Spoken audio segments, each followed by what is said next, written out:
जय हिंद साथियों। आज की इस क्लास में अपन हिंदी व्याकरण का स्वर बिंदु पढ़ेंगे।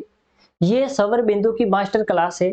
अगर आप इस 10 से 15 मिनट की क्लास को पूरा देखते हो तो स्वर से संबंधित आपका एक भी प्रश्न गलत नहीं होगा। इस क्लास में अपन स्वर को एक योजनाबद्ध तरीके से पढ़ेंगे ताकि अगर परीक्षा में कहीं पर भी स्वर से संबंधित अगर कोई प्रश्न आ जाए तो आपका गलत ना हो।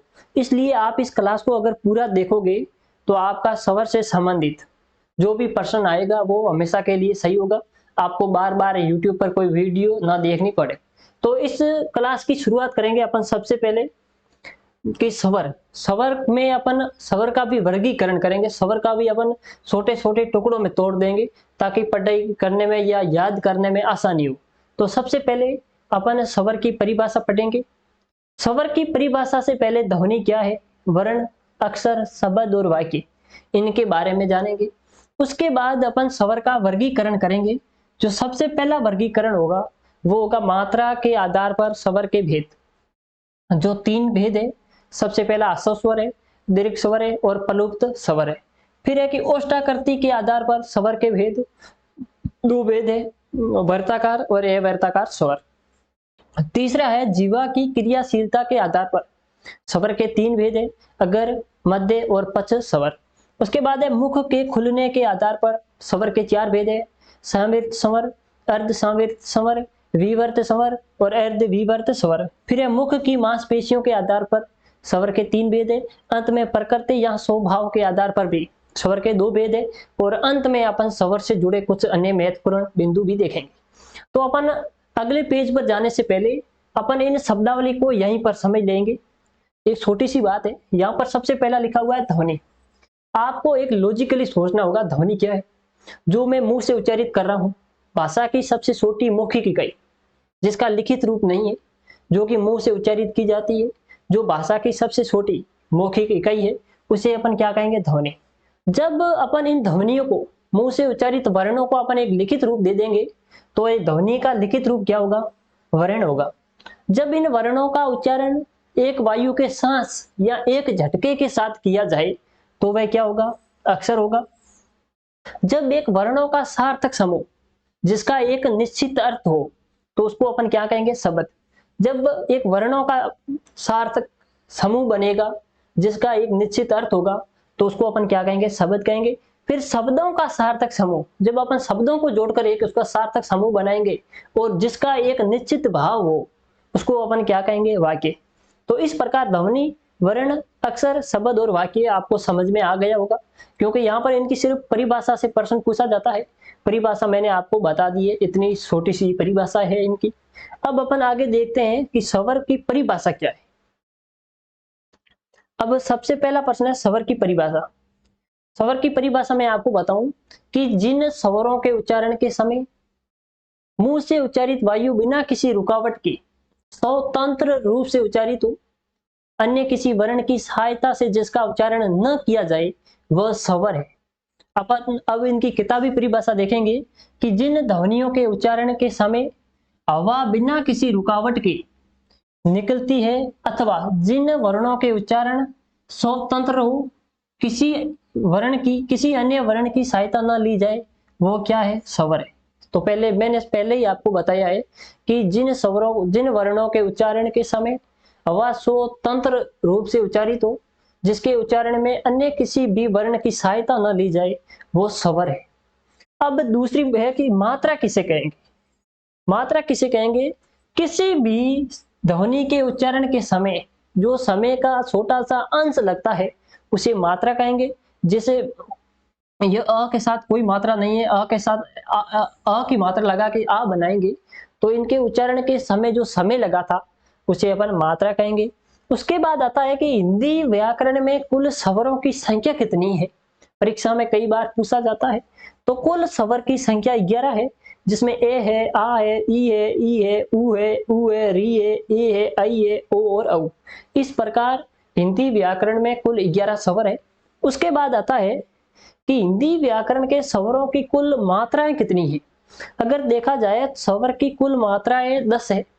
स्वर तो 11 है लेकिन इनकी मात्राएं 10 है। ए स्वर उदासीन स्वर है, इसकी कोई मात्रा नहीं है। अब अपन स्वर का वर्गीकरण करेंगे। स्वर के वर्गीकरण में सबसे पहला है कि मात्रा के आधार पर स्वर के भेद।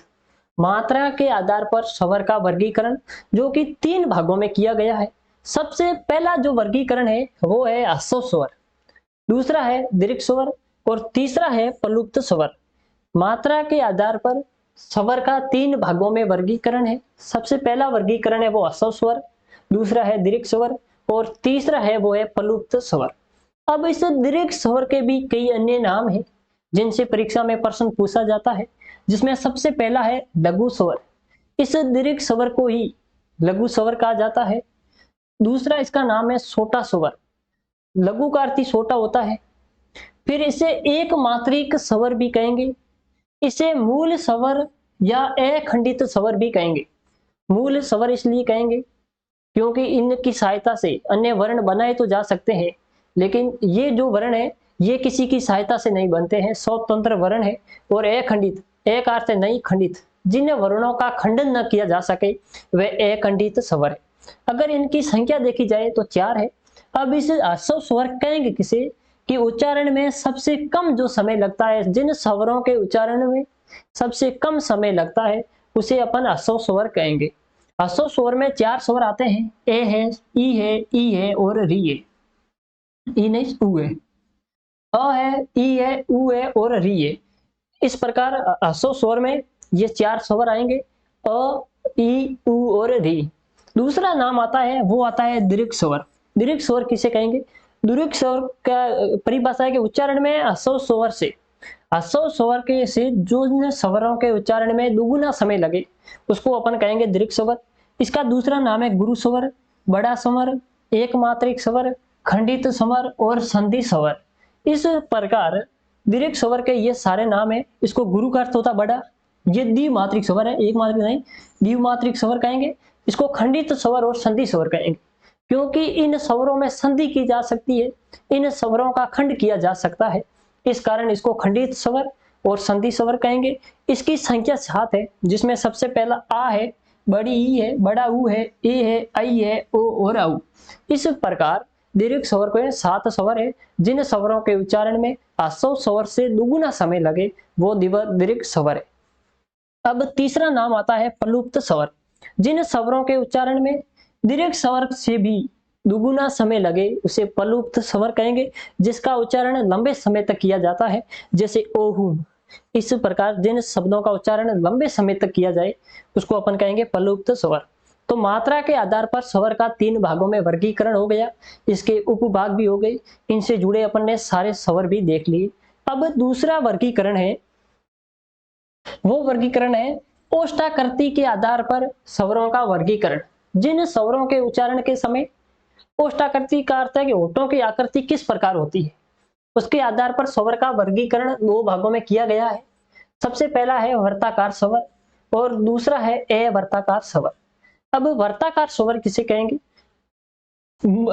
इस वर्ताकार स्वर का दूसरा नाम है वर्तमुखी स्वर। जिन स्वरों के उच्चारण में होठों का आकार वृत्त के समान गोल होता है उसे अपन वर्ताकार स्वर कहेंगे, जिसमें ऊ है, ऊ है, ओ है और औ है। इस अर्ध चंद्र बिंदु को भी किसमें रखा जाएगा? वर्ताकार स्वर में रखा जाएगा। इस प्रकार जिन स्वरों के उच्चारण के समय होठों का आकार वृत्त के समान गोल होता है उसे वर्ताकार या वृत्तमुखी स्वर कहेंगे। इनकी स्वरों की संख्या इस विदेशी स्वर को साथ में जोड़ा जाए तो 5 है। दूसरा नाम आता है वो है अवर्ताकार स्वर या अवृत्तमुखी स्वर। जिन स्वरों के उच्चारण में होठों का आकार वृत्त के समान गोल नहीं होता है उसे अवर्ताकार या अवृत्तमुखी स्वर कहते हैं, जिसकी संख्या है 7। फिर ए स्वर को कुछ पुस्तकों में लिखा है, लेकिन अ उदासीन स्वर है जो अवृत्तमुखी में नहीं आएगा, जिसमें आ है, छोटी ई है, बड़ी ई है, री है, ए है और आई है। इस प्रकार इन स्वरों को अवृत्ताकार स्वर में रखा जाता है। तो इस प्रकार इस बिंदु में ओष्ठाकृति के आधार पर स्वर का वर्गीकरण देखा। अब अपन इसका तीसरा वर्गीकरण है कि जीवा की क्रियाशीलता के आधार पर स्वर का वर्गीकरण, जो 3 भागों में है। जब अपन स्वर का उच्चारण करते हैं तब जीवा का कौन सा भाग क्रियाशील होता है? अग्र भाग, मध्य भाग या पक्ष भाग। इसके आधार पर स्वर का वर्गीकरण 3 भागों में किया गया है, अगर स्वर, मध्य स्वर और पक्ष स्वर। अगर स्वर किसे कहेंगे कि जिन स्वरों के उच्चारण में जीवा का अगला भाग, अगर भाग क्रियाशील होता है उसे अगर स्वर कहेंगे। इस अगर स्वर में जो स्वर आएंगे वो है छोटी ई, बड़ी ई, री, ए और आई। ये सभी स्वर अगर स्वर है। इनके उच्चारण में जीवा का अगर वाला भाग क्रियाशील होता है। दूसरा है मध्य स्वर। इन स्वरों के उच्चारण में जीवा का मध्य वाला भाग सक्रिय या क्रियाशील होता है। इसमें एकमात्र स्वर अ को आएगा या अ को रखा जाता है। फिर आता है पक्ष स्वर। पक्ष स्वरों के उच्चारण में जीवा का पीछे वाला भाग सक्रिय या क्रियाशील होता है। इन स्वर अगर पक्ष स्वरों में देखा जाए तो इसमें आ है, उ है, उ है, ओ है, औ है और इस अर्धचंद्र बिंदु को रखा जाता है। ये सभी पक्ष स्वर है। इस प्रकार जीवा की क्रियाशीलता के आधार पर स्वर के तीनों भेद पड़े हैं, अगर स्वर, मध्य स्वर और पक्ष स्वर। अब चौथा वर्गीकरण है, वो चौथा वर्गीकरण है कि मुख के खुलने के आधार पर स्वर के भेद, जो 4 भेद है। जब अपन स्वर का उच्चारण करते हैं तब मुख के तालु की स्थिति क्या होती है, उसके आधार पर स्वर के 4 भागों में वर्गीकरण है। सबसे पहला वर्गीकरण है संवृत, अर्ध संवृत, विवर्त और अर्ध विवर्त। अब इस संवृत स्वर में कौन से स्वर रखे जाएंगे कि जिन स्वरों के उच्चारण में मुख बहुत कम खुलता है या बंद रहता है। संवृत का अर्थ होता है बंद। जिन स्वरों के उच्चारण में मुख बहुत कम खुलता है या बंद सा रहता है उसे संवृत स्वर कहेंगे। इसमें है ई, उ और री। इन स्वरों को संवृत स्वर में रखा जाता है। दूसरा है अर्ध संवृत स्वर। अर्ध संवृत का अर्थ है आधा बंद। जिन स्वरों के उच्चारण में मुख आधा बंद रहता है उसे अर्ध संवृत स्वर कहते हैं। इसमें रखा जाता है ए और ओ। इन 2 स्वरों को रखा जाता है। फिर आता है विवर्त स्वर। जिन विवर्त का अर्थ होता है अधिक खुला या खुला। जिन स्वरों के उच्चारण में मुख बहुत अधिक खुलता है उसे विवर्त स्वर कहते हैं। इसमें आ एकमात्र स्वर रखा जाता है। फिर आता है अर्ध विवर्त स्वर। जब मुख विवर्त की तुलना में कम खुले, मुख आधा खुले, उसमें उसको कहेंगे अर्ध विवर्त स्वर। इसमें ए है, आई और औ को रखा जाता है और अर्धचंद्र बिंदु को। इस प्रकार मुख के खुलने के आधार पर स्वर का 4 भागों में वर्गीकरण है। संवृत का अर्थ है बंद, अर्ध संवृत का अर्थ है आधा बंद, विवर्त का अर्थ है खुला और अर्ध विवर्त का अर्थ है आधा खुला। अब आता है कि मुख की मांसपेशियों के आधार या दृढ़ता के आधार पर स्वर के भेद 3 भेद है, जिसमें है कि शिथिल स्वर, कठोर स्वर और मध्य स्वर। शिथिल स्वर है कि मांसपेशियों में कम तनाव होता है। जब अपन स्वर का उच्चारण करते हैं तब मांसपेशियों में कम तनाव होता है, उसे कहेंगे अपन शिथिल स्वर, जिसमें आता है अ है, ई है और उ है।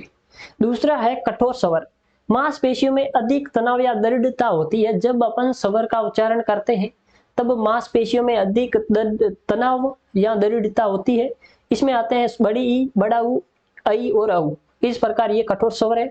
मध्य स्वर, मांसपेशियों में हल्की सी दृढ़ता आती है, ए और औ, ए और ओ। इनको मध्य स्वर में रखा जाता है। इस प्रकार मुख की मांसपेशियों की दृढ़ता के आधार पर स्वर का वर्गीकरण है।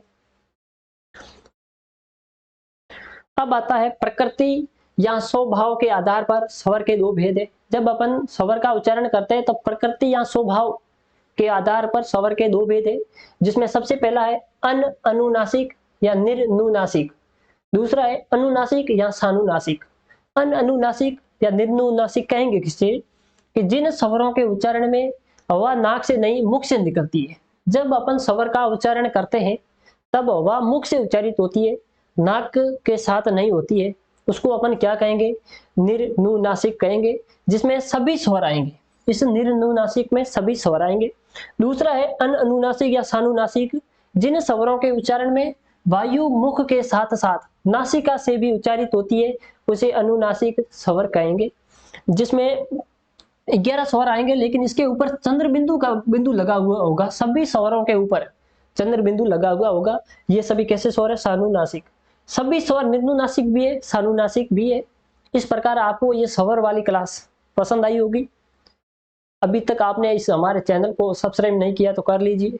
धन्यवाद।